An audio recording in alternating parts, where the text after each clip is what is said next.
Salut les amis, dans cette vidéo, je vous pose la question suivante. Est-ce que le Tour de France était mieux avant sur France Télévisions? Est-ce qu'entre les années 1990 et années 2000 à aujourd'hui 2026, est-ce qu'on a eu une vraie perte en termes de qualité dans le commentaire et la couverture médiatique du Tour de France? Dans cette vidéo, je vais vous dire les termes. Je vais vous dire très franchement et très ouvertement ce que j'en pense. Tout d'abord, regardons le Tour de France d'avant. Pour ma part, j'ai connu les commentaires, notamment avec Christian Prudhomme, donc l'actuel directeur du Tour de France depuis plusieurs années, notamment en 2003. Quelle année c'était pour le Tour du centenaire, avec effectivement Lance Armstrong et Jan Ullrich notamment, ainsi que Joseba Bellocchi. Mais effectivement, Christian Prudhomme, avant de devenir, d'ailleurs sans grande surprise au vu de sa qualité, le directeur du Tour, il avait donné un commentaire, je m'en souviens encore très bien, qui était de grande qualité, qui était éclairant, qui était de quelqu'un passionné du Tour. Sur France 2 et France 3, sincèrement, c'était des excellents commentaires de sa part. Avec un Bernard Thévenet qui, franchement, apportait sa gouaille, sa sympathie, son franc-parler, sa bonne également analyse technique et tactique du vélo. C'est pour ma part, franchement, et alors que j'étais adolescent à l'époque, mes meilleurs souvenirs en termes du mois de juillet pour le Tour de France. Pendant les années Armstrong, certes. J'ai pas connu les années Patrick Chesne dans les années 90, j'étais encore un petit peu trop jeune et enfant, mais j'ai connu d'autres commentateurs comme par exemple Henri Sagné, qui sauf erreur l'avait présenté seulement une année, c'était une catastrophe. Il n'était pas du tout au niveau en termes de connaissances pour présenter un événement tel le Tour de France. Ça se sentait qu'il était franchement aux abois et qu'il était proche de se noyer en haute mer sans aucune bouée sur tout ce mois de juillet. C'était vraiment pas une bonne expérience. Christophe Josse aussi, il l'avait présenté pendant quelques années. C'était moyen, c'était plutôt moyen, j'avais trouvé en tant que commentateur principal. Mais on avait de très bonnes personnalités comme Laurent Fignon, qui apportait à nouveau son caractère haut en couleur, sa gouaille, son côté assez espiègle dans les commentaires. Ses expériences passées en tant que cycliste bien entendu et vainqueur du Tour de France à 2 reprises. Donc Laurent Fignon pour ma part était aussi vraiment intéressant et paix à son âme. Je vais sur la partie culturelle et historique avec Jean-Paul Ollivier. Franchement c'est une Madeleine de Proust de notre enfance, Jean-Paul Ollivier. Polo la science tel qu'il était affectueusement appelé. C'était vraiment très agréable l'après-midi d'entendre des commentaires culturels sur l'histoire de France, sur des villages, des églises, des lieux-dits, etc. qui étaient traversés par le Tour. Jean-Paul Ollivier, il apportait vraiment un cachet qui était unique, qui vraiment lui appartenait à lui seul.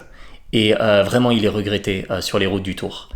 Ensuite, je souhaite parler également du profil de Gérard Holtz, avec son fameux vélo club auparavant. Sincèrement, Gérard Holtz, il manque aujourd'hui. C'est quelqu'un qui était vraiment très sympathique, abordable, gentil. Qu'est-ce qui nous a donné de bonnes émotions pendant des années quand on y repense, quand on regarde dans le rétroviseur sur ces années? Sincèrement, j'ai beaucoup apprécié Gérard Holtz. À l'époque, il était un petit peu et passablement critiqué à droite à gauche. Franchement, je trouve qu'en y repensant des années, 20 ans après, maintenant d'ailleurs il mène sa retraite, sauf erreur, du côté de Nice. Il a investi notamment en politique aussi, je crois, un petit peu sur son temps libre. On lui souhaite vraiment la meilleure des retraites aux Niçois et que franchement il en profite beaucoup parce qu'il le mérite amplement. Pour ma part, vraiment, j'appréciais beaucoup son énergie et son côté passionné vraiment du vélo. Il transmettait cette passion du vélo à travers l'écran, vraiment. Donc voilà, vis-à-vis de ces années passées, et bien entendu, mentionnons le regretté Jean-René Godard. Quelle gouaille, quelle sympathie, quelle passion aussi pour le vélo. Il était, je crois, assez fan de Lance Armstrong. On lui pardonnera bien entendu ça.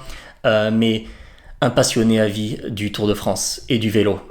Sa voix éraillée qui partait dans les tours sur la moto pour nous commenter des moments de grande action et des péripéties majeures du Tour. Franchement, c'est des moments qui sont assez marquants et des souvenirs indélébiles de mon enfance. Dites-le moi d'ailleurs dans les commentaires aussi, vous, ce que vous en avez pensé et quels souvenirs vous gardez vis-à-vis de ça.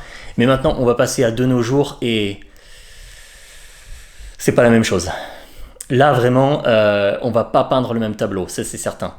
Tout d'abord, le commentateur principal, franchement, je trouve qu'il est assez froid. Je trouve qu'il laisse neutre, qu'il dégage pas d'émotion, que c'est un commentaire descriptif. Voilà, on est dans le descriptif, j'ai aucune émotion, j'ai aucun intérêt, il n'y a aucune aspérité, il n'y a rien qui m'intéresse de particulier, voilà, auprès de ce commentaire. Et c'est absolument pas personnel, bien entendu, quand je mentionne ça.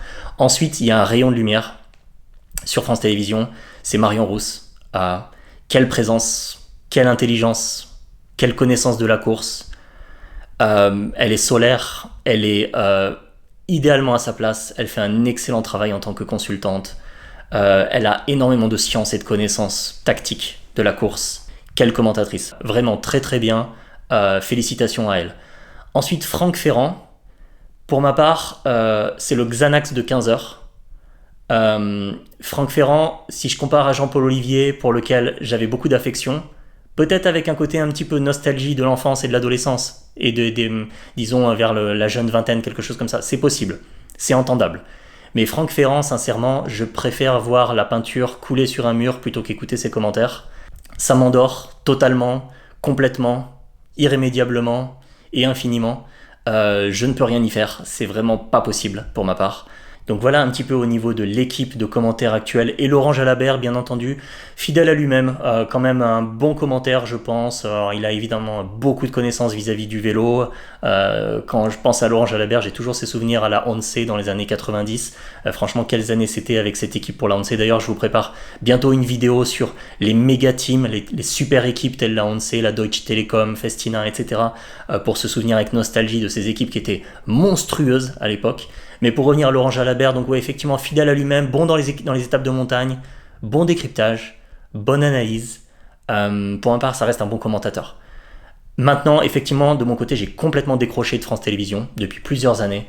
Je suis le Tour, effectivement, sur Eurosport, avec Steve Chenel, sa gouaille, son espièglerie, ses blagues, son humour. Franchement, c'est très appréciable, j'aime beaucoup.